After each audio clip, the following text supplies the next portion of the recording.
Ketika tiga bakal capres saling bertarung meningkatkan elektabilitas, koalisi Pilpres yang sudah terbentuk belum mendeklarasikan siapa cawapres yang akan diusung. Benarkah ada strategi saling tunggu hingga saat-saat batas akhir pendaftaran? Kita akan bahas hal ini bersama dengan Direktur Eksekutif Poltreking Indonesia, Hanta Yuda. Bung Hanta, selamat petang. Terima kasih sudah bersama Kompas Petang. Selamat petang, Nilu. Ya. Sama-sama, terima kasih. Ya, sambil menunggu siapa cawapresnya, kalau kita lihat antara tahun 2019 dan juga sekarang, apa yang membedakan?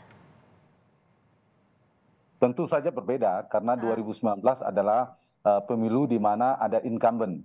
Dan incumbentnya bernama Pak Jokowi memiliki angka psikologis yang relatif cukup tinggi. Sama dengan 2009 Pak SBY. Angkanya cukup tinggi, bahkan SBY pada saat itu di atas 60%. Sehingga lebih leluasa Niluh untuk menentukan siapa cawapresnya. Tidak begitu determinan posisi cawapres. Sementara 2024, 2014, dan 2004, Pilpres periode pertama di mana tanpa incumbent, maka faktor atau variabel cawapres menjadi penting. Apalagi sekarang selain tidak ada angka yang menjulang satu orang di antara capres, yang kedua di antara tiga capres yang potensial kuat ini sangat kompetitif. Dari berbagai macam survei, misalnya Prabowo dan Ganjar tidak bisa disimpulkan siapa yang lebih unggul. Mereka tertinggi tetapi saling salib yang jaraknya di margin of error. Kemudian disusul dengan Anies Baswedan. Ketiganya punya peluang, karena itulah perbedaannya tadi menyebabkan posisi cawapres sangat penting dan menentukan. Keliru menentukan cawapres bisa menjadi blunder politik, bagian dari awal kekalahan. Sebaliknya kalau tepat memilih cawapres bisa menyolidkan bangun koalisi sekaligus menjadi potensi untuk menang. Oke, tapi kalau Anda melihat bagi ketiga bakal calon presiden ini yang paling aman, mereka memilih dari struktur partai atau di luar dari itu misalnya? Tergantung kebutuhan berbeda ya. Kalau Mas Ganjar sudah didukung oleh PD Perjuangan, tanpa berkoalisi pun sudah selesai. Sebenarnya bisa diusung. Kuncinya memang ada di Ibu Mega. Bagaimana Ibu Mega merestui siapa, memilih siapa. Kalau Ganjar Pranowo. Tapi faktor kemenangan juga perlu diperhatikan dari sisi Ganjar. Jadi kandidasi sudah selesai. Dari eleksinya, soal winning di electionnya yang perlu diperhatikan. Nah, kalau dari sisi Prabowo dan Anies Baswedan, ini dua variabel yang juga penting diperhatikan titik keseimbangannya antara mencari si cawapres yang memiliki pemegang boarding pass tiket partai, atau juga mengimbanginya dengan seorang cawapres yang kontributif secara elektoral, pemilik elektabilitas. Nah, dua hal ini yang harus dipegang. Nah, kalau sekedar menjadi capres dan cawapres, Nilu, sudah selesai.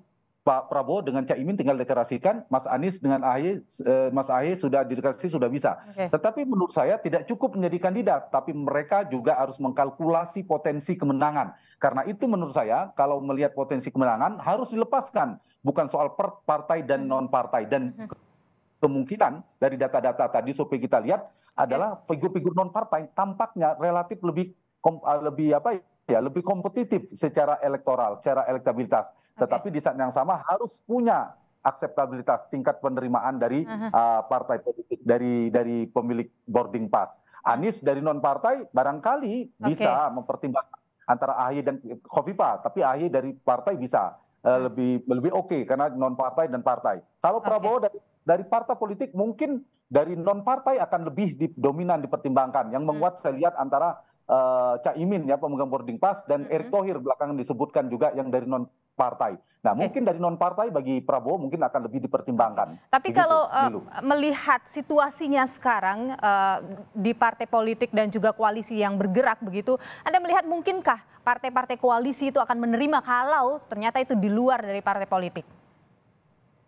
Justru bisa menjadi titik tengahnya, jalan tengah. Saya kasih contoh misalnya Prabowo. Prabowo ada dua partai yang akan bergabung, yang sama kuat. Satu PKB sejak awal, pemegang boarding pass-nya, tiketnya adalah Caimin. Yang kedua ada Golkar, yang katanya juga akan bergabung bersama Prabowo, yang sudah diputuskan oleh Partai Golkar, capres bahkan adalah Pak Erlangga. Nah, posisi cawapres itu diperebutkan kedua-duanya.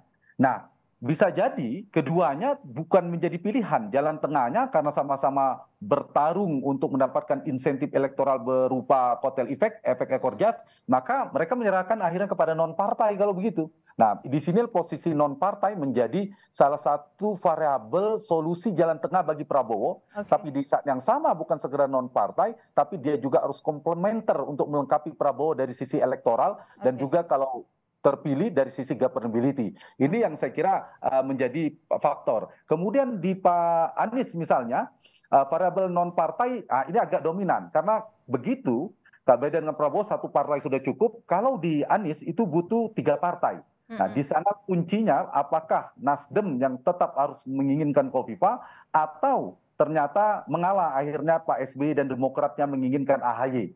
Kalau misalnya putus pada satu titik akhirnya AHY dari partai tadi, saya kira sudah dekat waktu untuk mereka mendeklarasikan. Sementara Ganjar Pranowo mungkin lebih leluasa dari figur-figur non partai. Tidak membutuhkan tambahan tiket. Ada nama misalnya ada Sandiaga Uno, Erick Thohir, disebutkan di sana ada Pak Mahfud MD yang juga seniornya NU, belakangan ada Pak Nazaruddin Umar dan lain sebagainya. Oke, Bu Hanta, apakah sekarang ini kalau kita bicara sosok cawapres itu lebih cenderung mungkin akan mampu membantu mendongkrak elektabilitas itu dari sosok muda atau religius?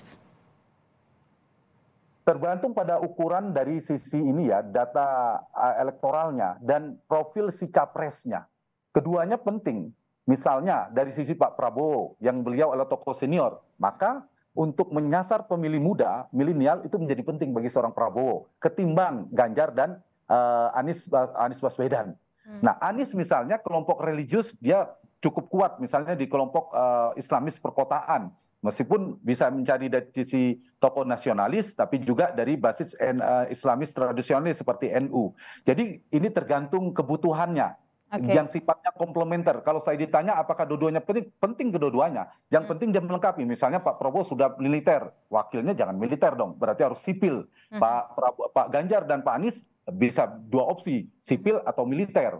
Kalau dia sudah merepresentasikan kelompok religius, dia diperkuat dengan kelompok nasionalis. Kalau sekarang, kalau kita lihat Ganjar dan Prabowo itu sama-sama merepresentasikan kekuatan nasionalis, maka perlu dipertimbangkan dari cawapres yang punya basis religius. Artinya tidak dia berjejaring dengan organisasi keagamaan misalnya begitu. Baik, Bu Hanta Yuda, ada sejumlah nama yang kemudian sering disebut ya, misalnya Erick Thohir, kemudian Sandiaga Uno, Ridwan Kamil. Potensinya Anda lihat bagaimana?